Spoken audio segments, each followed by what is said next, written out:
Hello everyone! So for this week, for my video portion of the assignment, for my second journal article, I chose Developmental Transformations, Improvisational Drama Therapy with Children in Acute Inpatient Psychiatry. Yeah, it's a long title. This article is by Adam Reynolds. So I can start off by saying that this article in particular is one of the most interesting ones that I've done so far. It was so much easier to understand than the first article I did, which was, let me scroll up. It was Drama Therapy with Older People with Dementia. So in that one, it focused on dementia, and this one, it was drama therapy with younger kids. And for some reason, I found that to be more relatable, probably because I've been more inclined to work with younger kids. So I'm not sure, but the way this one was written, it was written in first person, and he started out with a prologue. And in the prologue, it just is a conversation that this author, Adam Reynolds, had with some of his patients. And basically, he is a therapist, and he takes children through improvisational activities in order to have them heal from past trauma, from past abuse. Really, it ranges from anything. And then the next section, he goes on to talk about the process itself, developmental transformations. And in this, he basically describes his process and his improvisation with children and how he goes about it. Just basic overall view of the improv that he uses for the children. And he talks about how it is transformational. It's called that because it is constantly changing. With time, as theater changes, so does improv. With situations that change, so does this process that involves the improvisation. And then it goes on to a section called embodiment, and this just basically talks about how the improvisation frees the children up to be physically aware of other people around them, of their own bodies, and yeah, pretty much that was that. It shows that certain victims of abuse, it shows how they can be more free and be more comfortable with touch, and it's a very delicate process because those people who were victims of abuse and stuff like that, they they have to take time to get used to what kind of touch is okay. So that was the embodiment section. The encounter section talks about the relationship between the participant and the therapist.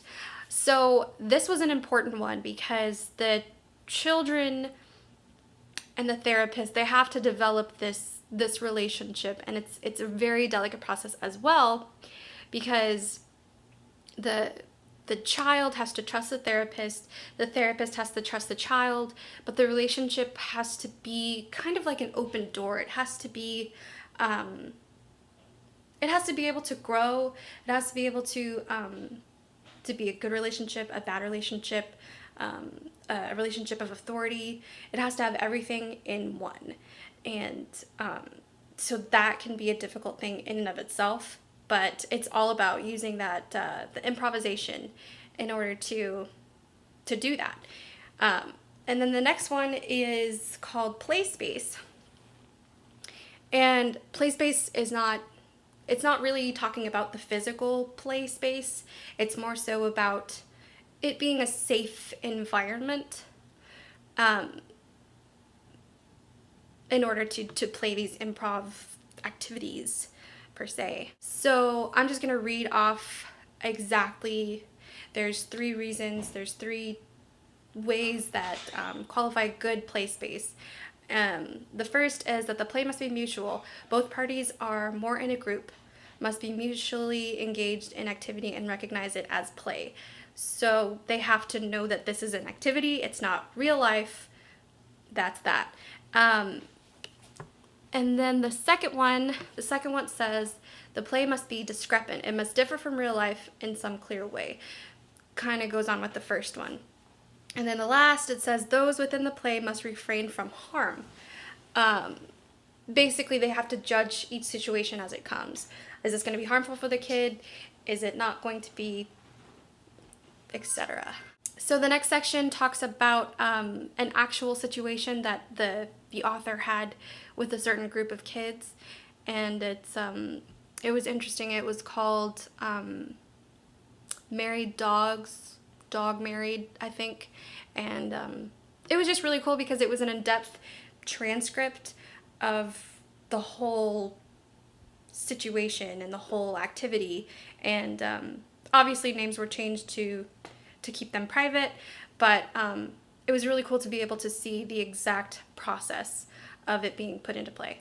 And then one of the last sections before the conclusion is just talking about how because of the children's past, because of their abuse or their trauma, some of the situations that turn up in the sessions are not very comfortable. In fact, they're very uncomfortable for the therapist, but the therapist should still be open to the idea, because that's what it's all about. It's all about letting the children explore past experiences and confront it in such a way that it is healing for them. But all in all, the therapist still has to have discretion, and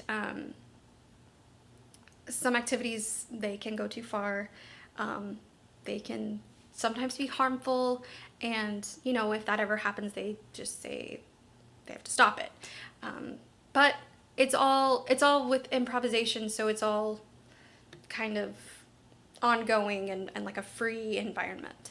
And then it ends with the conclusion where it talks about how this specific type of drama therapy, this transformational development, is important, and how it is constantly changing, and how it is effective, how it has been effective, and how it will continue to be effective, which is the entire argument of the piece.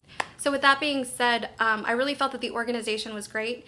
It started out with the introduction, very clearly stated the argument, clearly stated what the purpose of the article was, and then began to describe everything that it wished to do in the introduction. And then just the content was easily understandable and very, very interesting. And lastly, do I believe this article can move theater forward? Yes, absolutely. It just goes to show that theater is important. It's so important, not just in play form or for an audience to go see a performance. It can be a healing process, and it can be applied to not just that form of theater. It's constantly changing, just like this process. So yeah, that's just about it. Until next time.